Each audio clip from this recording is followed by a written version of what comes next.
Sardinia is a blue zone, is a place where people achieve long life. And there are 5 places in the world where the average of life is longer. And one of these places is Sardinia.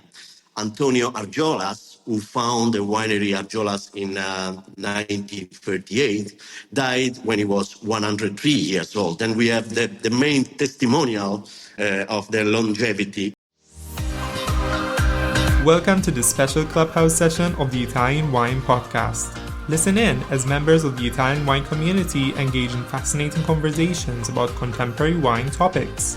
If you enjoyed the show, please consider donating through ItalianWinePodcast.com. And remember to subscribe and rate the Italian Wine Podcast wherever you get your pods. Hello and welcome to a new Clubhouse session of the Ambassador's Corner. My name is Carla Ravagnolo and today I'm pleased to welcome Ilia Sakharov and his guest Giuseppe Pinna from Argiolas Estate. Welcome everybody. Thanks for joining us today. Hi, I'm Beppe. Hi. Very happy to be here. I'm glad. I'm very excited too. So, Ilia, this is your first Clubhouse. So, let me briefly introduce you to the audience. You started your wine career in Saint Petersburg, Russia in 2021, where you worked as a sommelier in various restaurants and wine bars.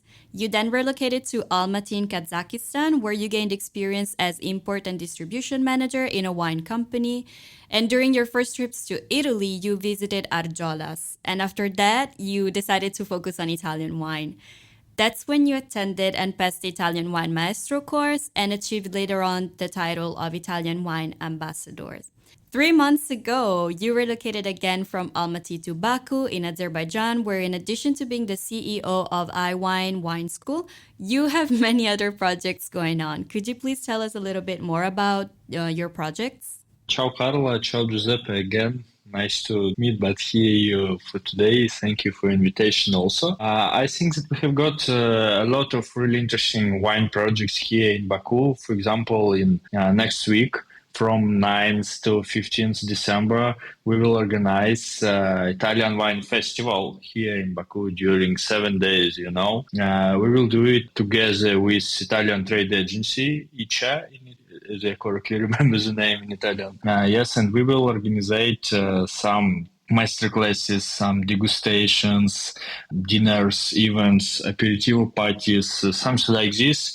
For professionals, for final customers, just for wine lovers. And I hope that the same type of wine activities will be more and more here in Baku because of this market is really interesting. And I hope that the future of the market with Italian wines here is amazing too. I'm very glad to hear that. Also because I was kind of wondering, how does the Azerbaijan wine market look like for Italian wine producers? Do you have any quick insights you can share maybe about it? Unfortunately for me, right now, there are no so huge quantity of Italian wine producers here, but I think that there are a lot of interesting wineries. For example, of course, winery Argiolas right now work with Azerbaijan country. Also, there is Ferrari Trentadog, for example. We have got Donna Fugata from Sicily. We have got Gaia, of course. We have got Antinori, we have got Frescobaldi. We have got a lot of big and cool brands with huge history, and I hope that the quantity of brands will become huge in future. I hope. So moving on to your guest. In your bio, we read you decided to focus on Italian wine after visiting Argiolas.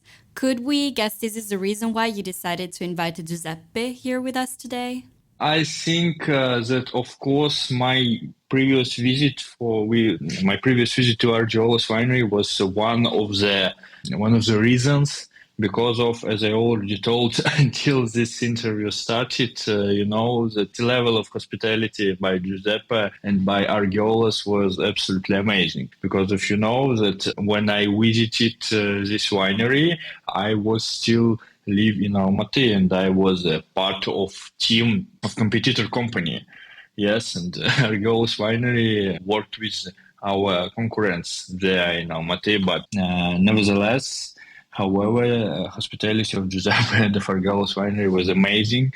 Also, the wine was absolutely amazing. The degustation session was also absolutely fantastic for me because of I have tasted I think it may be 70 or 80 percent of wine styles from whole the Iceland, whole Sardinia, and it was very important for me as a young wine specialist to discover so many interesting styles in one moment, in one evening.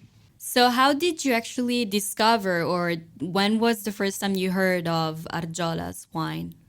It was about three years. I think it was about 3 years ago. There was my first restaurant job in all life in Saint Petersburg.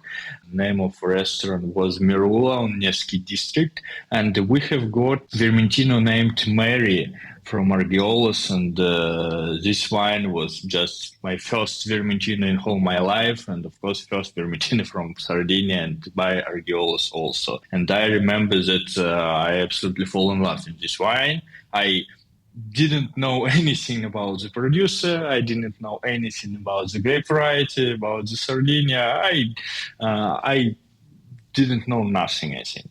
But I fall in love in style of wine, in fruity, in texture, in structure of wine, and I think that I have sold a lot of bottles during period of work in the restaurant with this wine. I feel like when a wine speaks to our soul like that we simply fell in love with it, it's just the best compliment maybe that a wine can get, like a wine you remember, right? So one last question before I pass the mic to you. What are the learning objectives that we should expect from this interview? It's really interesting for me to discuss future of Argiolas Winery and future of Sardinia wine region entire, because of right now I think that quantity of my knowledge about Italian wine is really more than 3 years ago. Yes, and for me right now it's very interesting to discover some future insights about the producer and about the entire region. Well, thank you so much. I'll now mute myself so you can properly introduce your guest. Have fun. Okay, Giuseppe, hello again. Could you please tell us some words about yourself for start? Ciao Ilia, ciao Carla. Very happy to be here with you today. Yes, of course. I'm 52 years old and I'm a senior export manager of Argiolas Winery. I work for the same company almost 25 years. Next year will be my 25th. And I cover many different positions in the winery. And I start in the logistics, and now since 20 years I'm the export manager. I travel for the winery, and I'm a wine lover. I have vineyards on my own.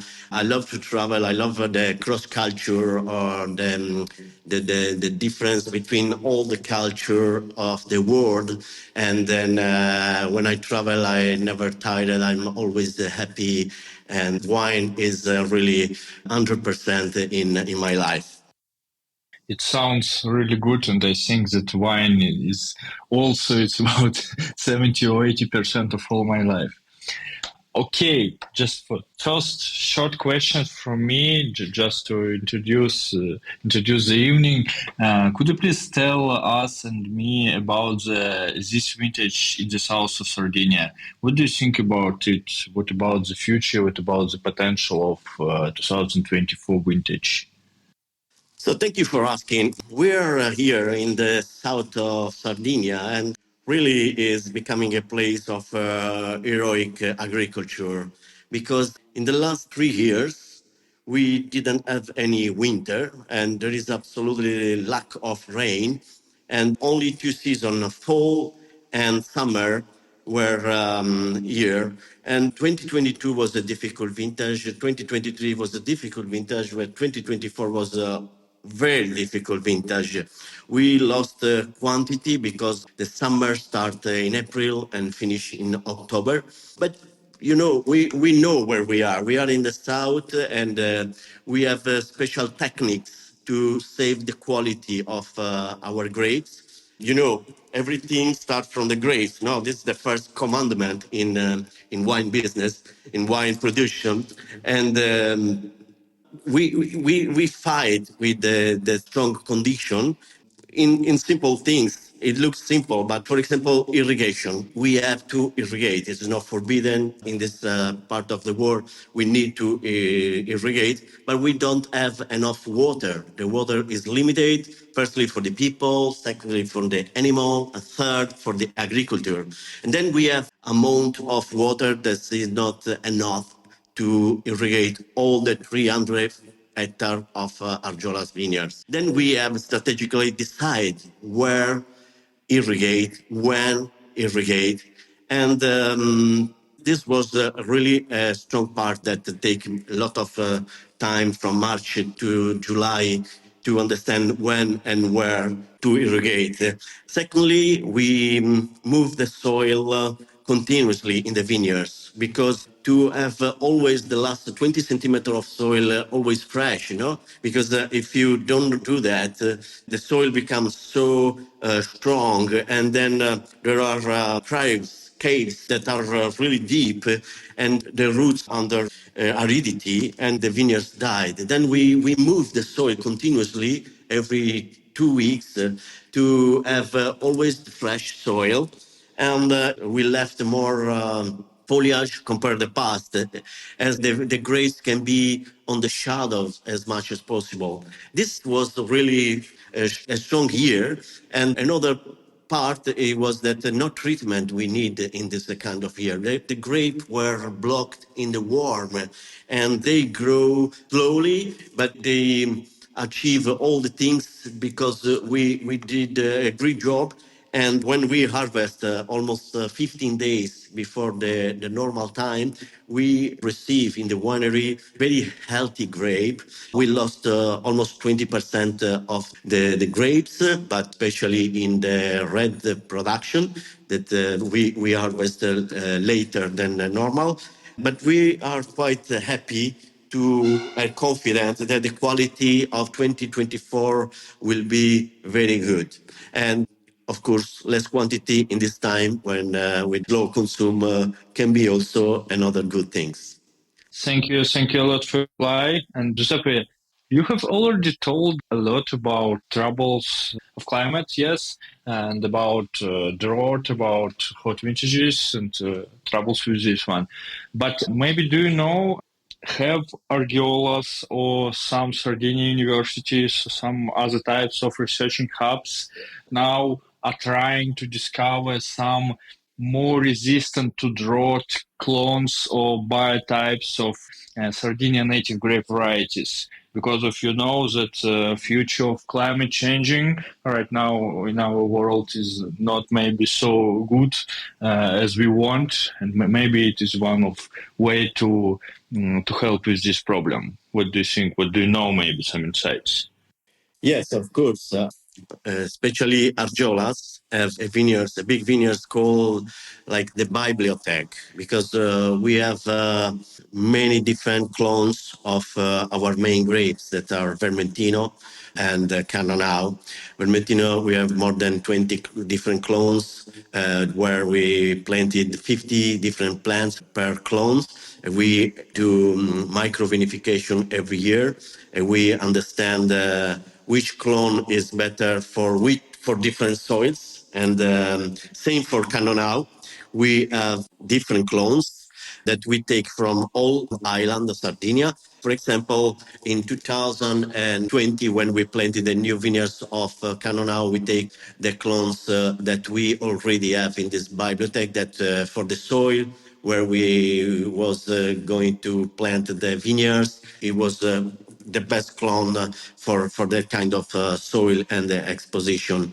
And this is, of course, for us, is very important as we are in this part of the world fight to understand how to improve the quality and how to make vineyards and wine in the future. We have to study that. That's why we have a big bibliothèque that is also in collaboration, made in collaboration with the University of Sassari.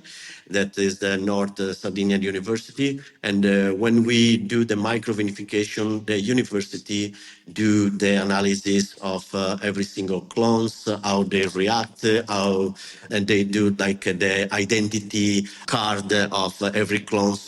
That this is in our vineyards, but it's for everybody.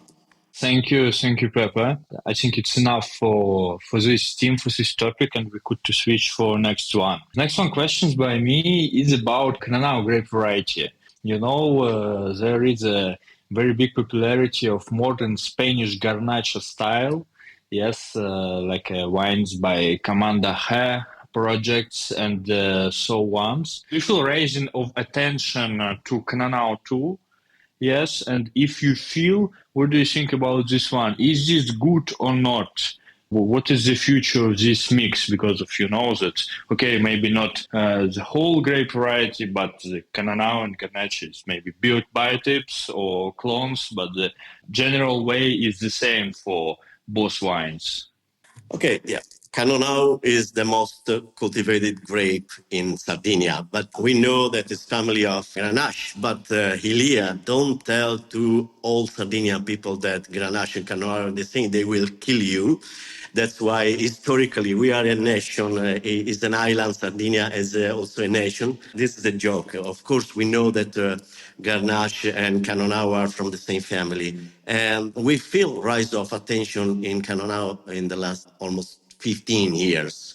Because there is in Canonnau, there is another link, another connection that is blue zone, so longevity. Sardinia is a blue zone, is a place where people achieve long life. And there are 5 places in the world where the average of life is longer, and one of these places is Sardinia.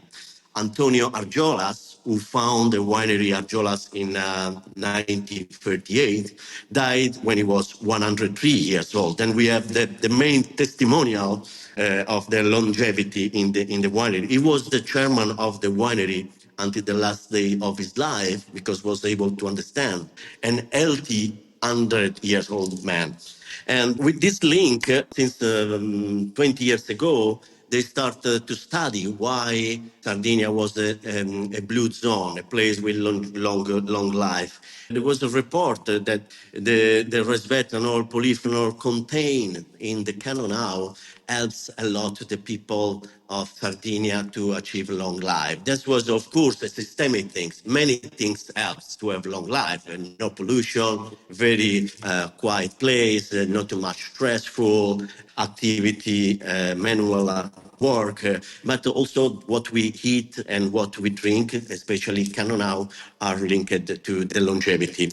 And coming back to the question, of course, we know that Canonnau is a very important part of Sardinia, and we have also in Sardinia a small continent because we have a different kind of Canonnau. For example, we are in the south and we produce a Canonnau that our winemaker, every meeting, remember us that we produce Canonnau from south. The Canonnau from south is a bit dry, intense, but with soft tannins and some velvet sensation. We don't achieve too much alcohol level in the south. And the character of the Canonnau is quite different than the other place, the other areas of Sardinia and Canonnau.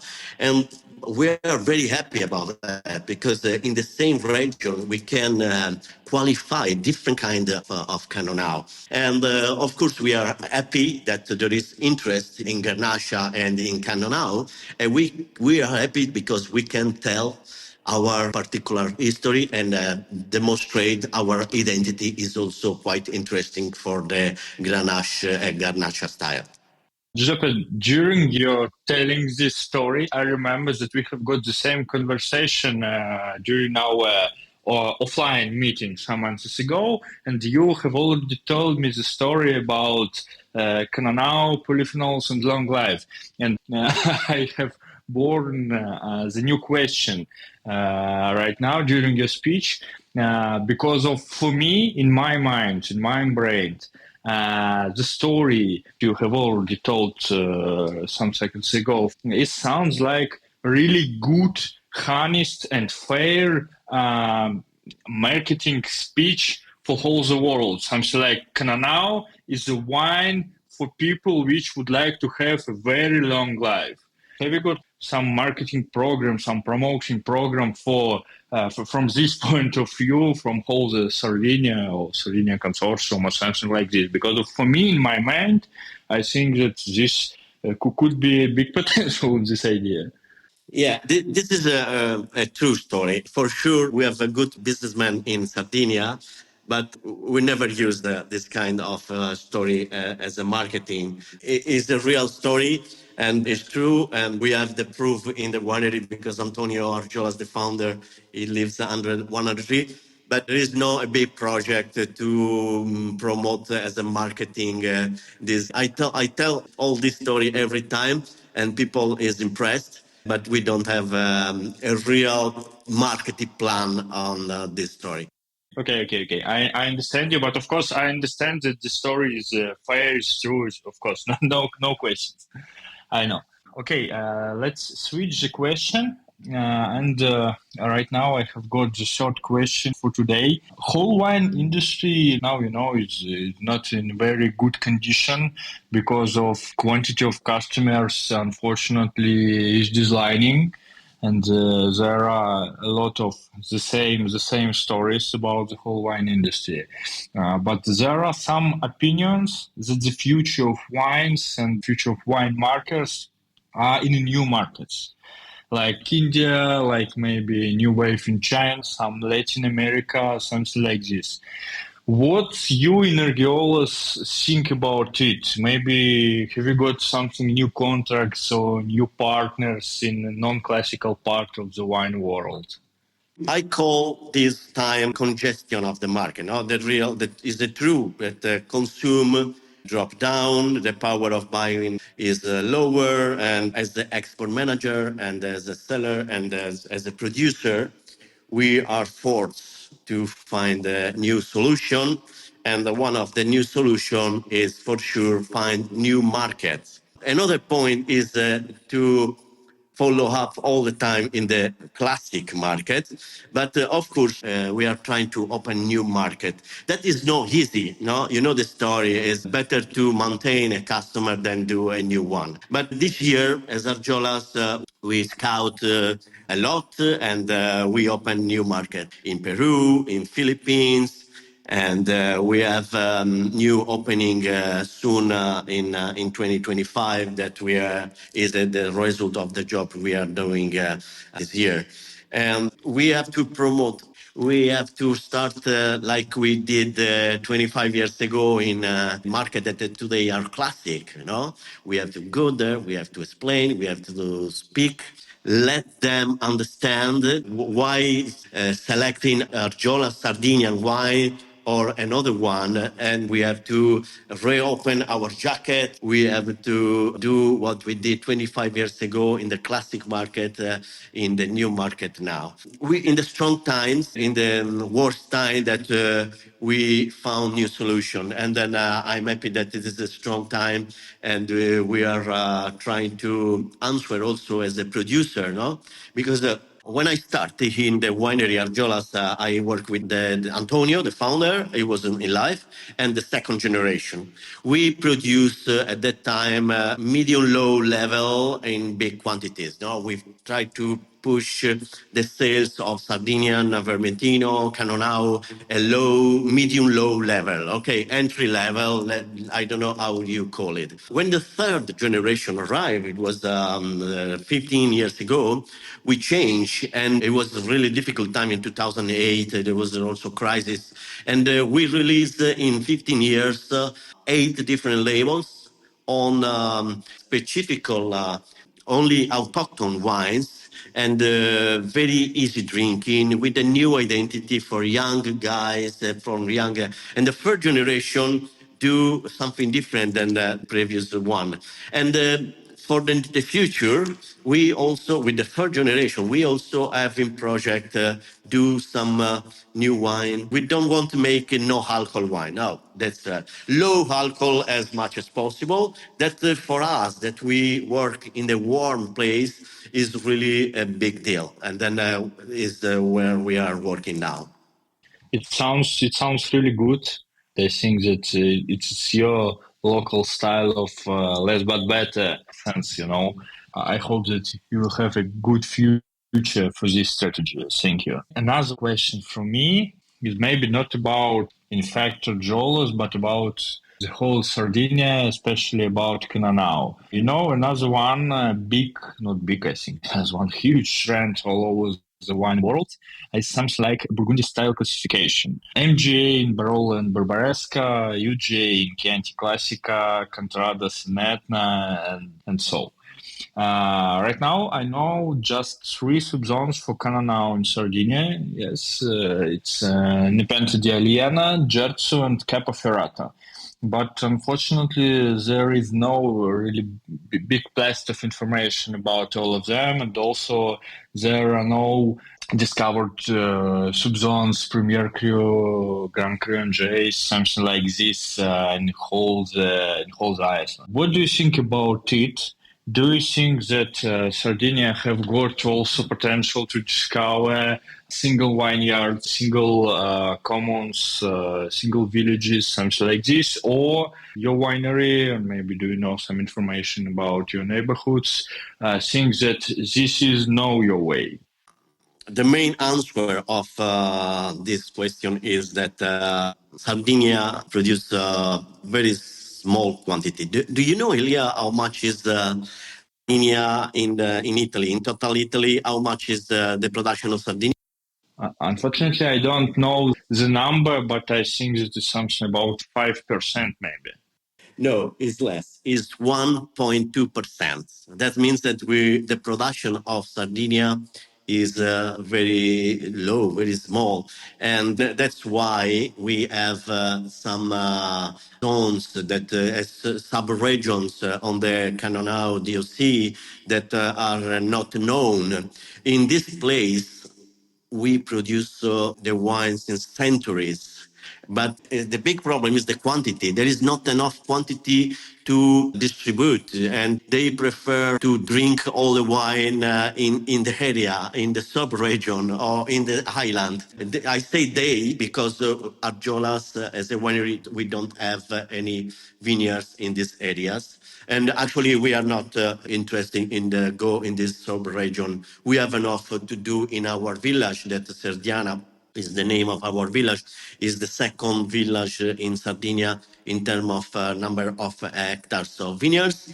And then we have enough to make here. We have different kind of Canonnau. The subzone in Sardinia are more for internal consumer. Tourists that come here is million. From May to October, we have a million of tourists that come.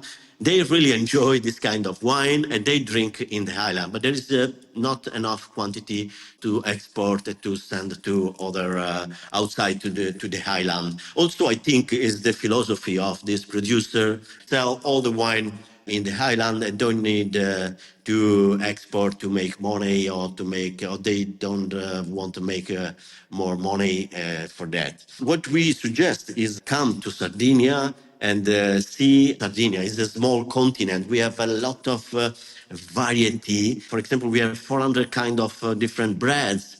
We have 500 kind of different grapes, and we promote only 20, 22 grapes, different grapes. We have many, many, many. So there are a lot of things to discover still in Sardinia. And then hope everyone can have a long life to come to visit the island and to enjoy these wines in the islands. Thank you for an answer. I understand, and I hope that I correctly understand that right now there are no enough quantity of vineyards and of wines on Sardinia to concentrate, and there is no really true and fair sense on concentrate to some single village or something like this. Is it correct? Yeah, partially correct. Yeah, we don't have enough quantity, and then we have these villages where we produce very good wines, but there is not enough quantity to develop, and we need to work in developing the wine on this region more than we did in the past. Okay, thank you. I understand finally. The next one questions is more about grape varieties.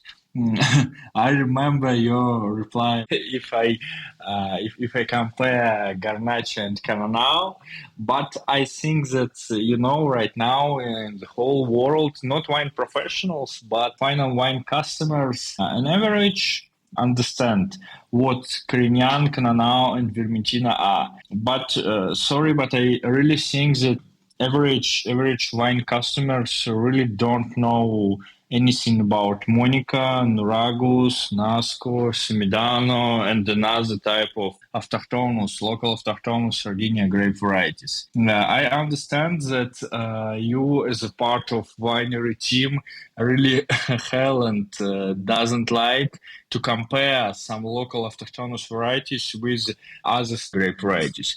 But if we just imagine that we need to explain a child or explain basic wine customers what local Sardinia grape varieties are, with which varieties could we compare it, and how we could not to distribute, but to promote more effectively. Thank you for this question, because Canonnau, Carignano, Vermentino are becoming a classic also outside Sardinia. We are working long time with these grapes, developing and speaking about this grape around the world. But about Monica, Nuragus, and Nasco, that we are producing since long time, there are not many information. Then let's introduce these three different grapes, and then I will answer about which international comparison we can have. Monica is the red grape.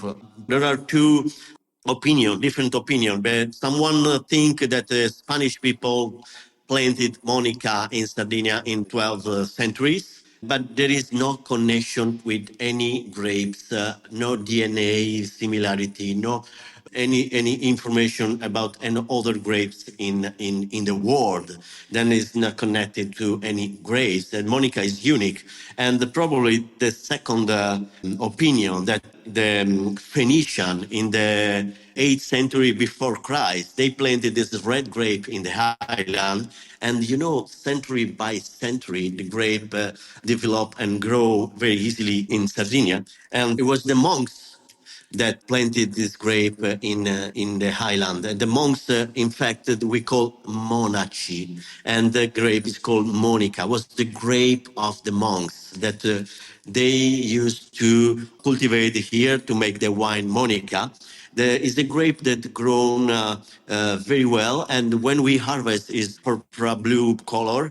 It produces a soft tannin wine with a fruity aroma of a red fruity Mediterranean herbs, very light and gentle. That's the grape we drink in the highland historically with seafood. Nuragus is one of the most ancient grape that we cultivated in Sardinia. Is very rich and intense. Is the last grape we harvest every year in October.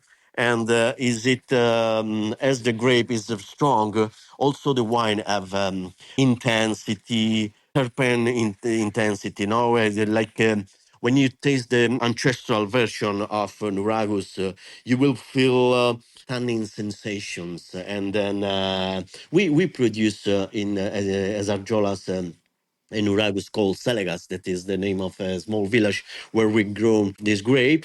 Is the cheapest grape and the cheapest wine we have. Very successful, a bit velvety and different, completely different than Vermentino. This is more classic. The last grape is Nasco. Nasco is a Greek origin.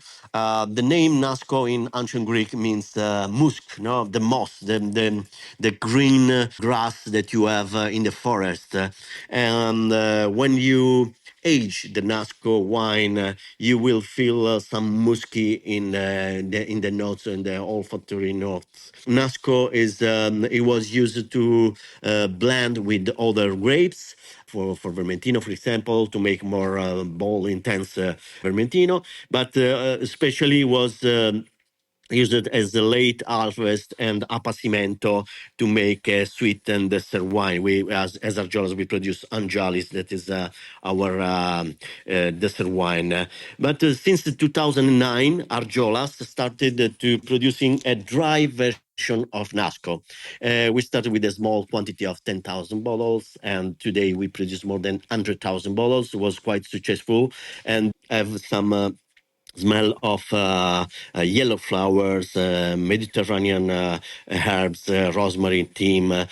On the mouth, have fruit like apricot, yellow peach, and a bit of balsamic tone. And if you age the Nasco wine, you will have this new things for us. You will have a very good sensation. And the first vintage 2009 is still drinkable after 15 years as for a white wine from Sardinia. That's very rare. And the demonstration of the successful of this grape is that also our neighbors winery colleagues they started to make the same wine in the same appellation that we reopen after 30 years because when you don't use an appellation they will cancel and then we ask the region of Sardinia to reopen this appellation and we do the Nasco that is called Iselis. Speaking about international and Sardinia, so you want really you want an answer of that, Ilia? I think that it will be very efficient for some young generation of wine specialists, because not so many sommelier in restaurant in the whole world feel high level of personal confidence to service and to sell so unusual and atypical styles of wines. But I really remember. Sorry for this answer for you, but I just need to tell you a very short story. As I already told, Mary Vermentino by Argiolas was the first Vermentino from Sardinia and the first Vermentino in total in my life. And I really remember that I found a label of this wine in my first restaurant in Saint Petersburg some years ago, and I just asked my first head sommelier about this wine. What is the bird? What is the wine? What is it? And he just gave me a short comparing with some international grape varieties. And this short answer by these guys some years ago really helped me to promote this style. And I understand that even now, when I worked with my young generation of sommelier in my restaurant right now here in Baku in Azerbaijan, I still used to compare Vermentino with some another international styles to understand, to not to understand, but to explain to young generation what is it. And I think that it could really help. Okay. Then I will answer. Monica, a journalist, one day told me that is comparable to a Pinot Noir of the South. Pinot Noir with the more bold sensation, more, and because Monica usually don't have too much color as Pinot Noir, and the gentleness and the bit of acidity that Monica have, we can say that there is some similarity of Pinot Noir. And Nasco, I have another story for Nasco. When Sardinia was distacked from the cross, it was attached to south of France. Okay, and if you think on that, we have Carignano and they have Carignan, and then also very close south of Spain they have Carignana. We have Canonnau and they have in the same area Grenache and Garnacha. And then there are many common things. The role is the Vermentino that they produce in the south of France, and they will produce Vermentino.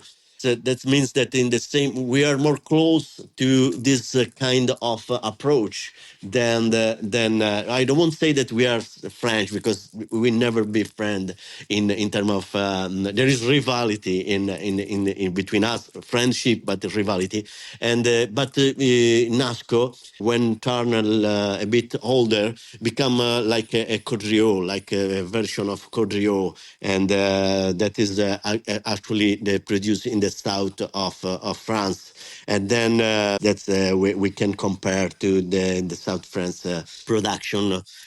Sorry. Do you tell Condrio? Yes, exactly. Yes. Okay. Thank Condrio, you.